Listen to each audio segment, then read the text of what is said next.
नमस्कार दोस्तों, चलिए बात कर लेते हैं प्राकृतिक खेती के मूल सिद्धांतों के बारे में। What are the basic principles of natural farming, जिनकी वजह से प्राकृतिक खेती टिकी हुई है। इन बातों का तो हमें ध्यान रखना ही चाहिए जब हम प्राकृतिक खेती करते हैं, नेचुरल फार्मिंग करते हैं या जैविक खेती करते हैं। देखिए दोस्तों, मिट्टी में जीवाणुओं की मात्रा भूमि की उत्पादकता का सबसे महत्वपूर्ण अंग है। तो मिट्टी में जो जीवाणुओं की मात्रा है वो हमारा पहला सिद्धांत है। ये जीवाणु मिट्टी, हवा और कृषि अवशेषों या जिसको कहते हैं बायोमास में प्राकृतिक रूप से उपलब्ध पोषक तत्वों को पौधों के प्रयोग लायक बनाते हैं। इसलिए मुख्य धारा के कृषि वैज्ञानिक भी मिट्टी में जीवाणुओं की घटती संख्या से चिंतित हैं। कीटनाशक फसल के लिए हानिकारक कीटों के साथ साथ मित्र जीवों को भी मारते हैं। रासायनिक खादें भी मिट्टी में जीवाणुओं के पनपने में बाधा पैदा करती हैं। इसलिए सबसे पहला काम है मिट्टी में जीवाणुओं की संख्या बढ़ाना। इसके लिए जरूरी है कि कीटनाशकों तथा अन्य रसायनों का प्रयोग ना किया जाए। हम ऐसा कर सकते हैं, जीवामृत छिड़काव करें, घन जीवामृत डालें और जो भी नेचुरल फार्मिंग में बताया जाता है जीव संख्या को बढ़ाने के लिए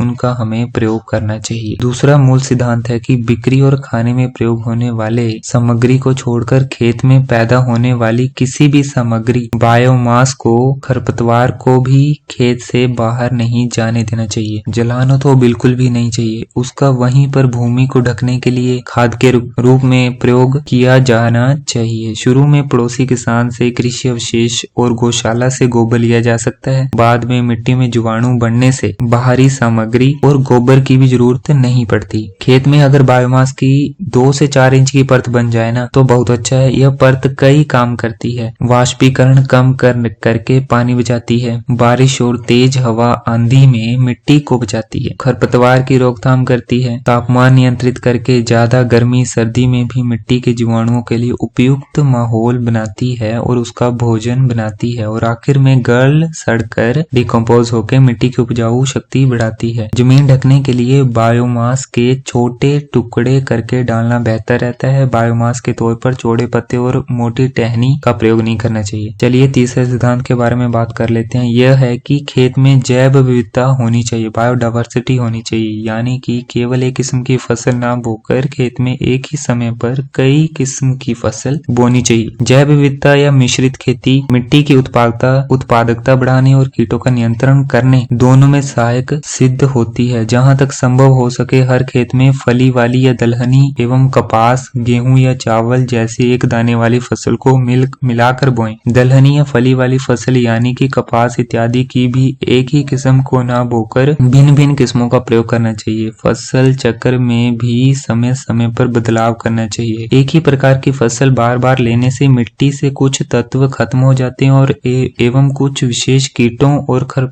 खरपतवारों को लगातार पनपने का मौका मिलता है। एक दो फसल अपनाने के कारण ही आज किसान भी अपने खेत में हो सकने वाली चीज भी बाजार से खरीद कर खा रहा है, जिसके चलते किसान परिवार को भी स्वस्थ भोजन नहीं मिलता। तो हमें एक ही फसल ना लगाकर कई फसलों का चयन करना है। चौथा सिद्धांत है, कोशिश ये रहनी चाहिए हमारी कि भूमि नंगी ना रहे, मल्च रहनी चाहिए उसके ऊपर, उस पर आच्छादन रहना चाहिए। इसके लिए उसमें विभिन्न तरह की लंबी छोटी लेटने वाली अलग अलग समय पर बोई या काटने जाने वाली फसल भी लगानी चाहिए। खेत में लगातार फसल बने रहने से सूरज की रोशनी जो धरती पर भोजन और ऊर्जा का असली स्रोत और जिसे मुख्य तौर से पौधे ही पकड़ पाते हैं का प्रयोग हो पाता है। इससे जमीन में नमी बनी रहती है और मिट्टी का तापमान नियंत्रित रहता है, जिससे मिट्टी के जीवाणुओं को लगातार उपयुक्त वातावरण मिलता है और वरना वे ज्यादा गर्मी या सर्दी में मर जाते हैं। कुछ मिश्रित फसलों के उदाहरण आपको स्क्रीन पे दिखाई दे रहे होंगे, जैसे कपास के साथ हम प्याज, टमाटर, मिर्च, गेंदा, मक्का, बाजरा, दलहन, उड़द, लोबिया आदि लगा सकते हैं। गेहूं के साथ चना,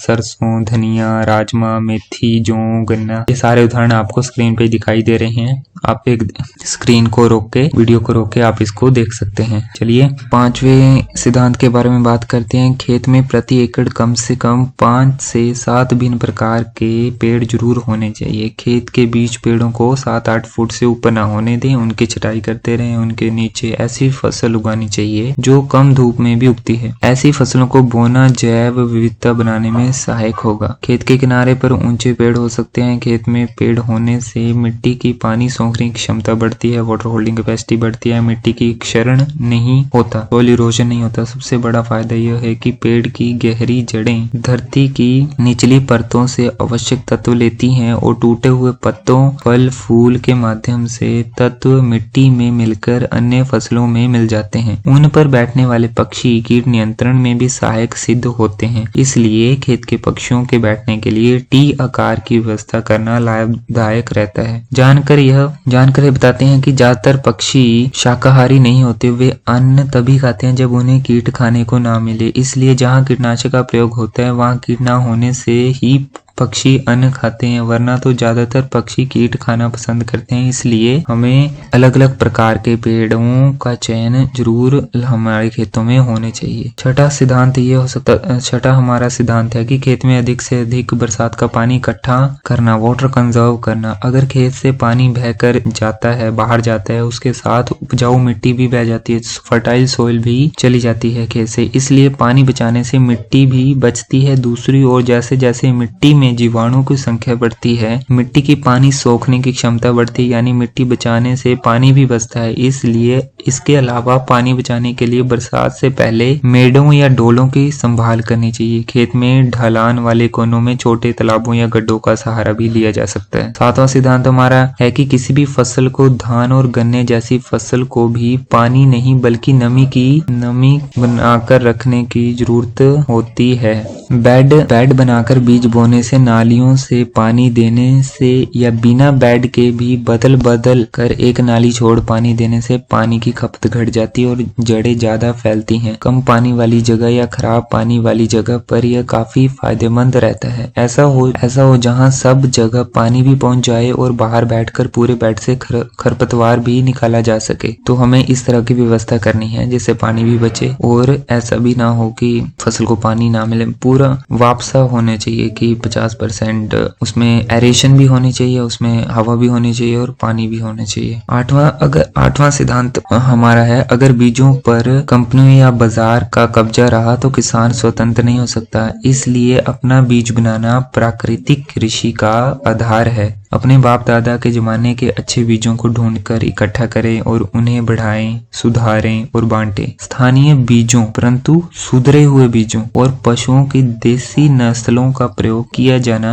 चाहिए। बीजों के अंकुरण की जांच और बोने से पहले उनका उपचार भी जरूरी है। समय पर बीज बोने से कीट नियंत्रण और पैदावार में योगदान पाया गया है। बेमौसमी फसलें लेना भी प्राकृतिक नहीं कह सकते। 9वां सिद्धांत हमारा है कि बीजों के बीच परस्पर जो दूरी है वो प्राकृतिक खेती में प्रचलित खेती के मुकाबले, केमिकल फार्मिंग के मुकाबले लगभग 1.25 से 1.5 गुना ज्यादा होती है। इसमें ज्यादा स्पेस हम देते हैं एक बीज के दूसरे बीज के बीच में। धान 1 फुट और ईख या जिसे गन्ना कहते हैं 8-9 फुट की दूरी पर भी बोया जा रहा है। इससे जड़ों को फैलने का पूरा मौका मिलता है, बीज कम लगता है परंतु उत्पादन ज्यादा होता है। 10वां हमारा सिद्धांत है, खरपतवार तभी नुकसान करती है जब यह फसल से ऊपर जाने लगता है और उसमें फल या बीज बनने लगता, तभी उससे निकालने की जरूरत है। निकाल कर भी उसका खाद या भूमि ढकने में प्रयोग करना चाहिए। उसे खेत से बाहर निकाल कर फेंकने की जरूरत नहीं है। वैसे इस तरह की खेती में खरपतवार की समस्या कम रहती है। एक तो इसलिए कि जुताई कम से कम की जाती है, दूसरा कारण यह है कि रासायनिक खाद के प्रयोग से खरपतवार को सहज उपलब्ध पोषक तत्व एकदम से मिल जाते हैं जिससे वह तेजी से बढ़ते हैं। परंतु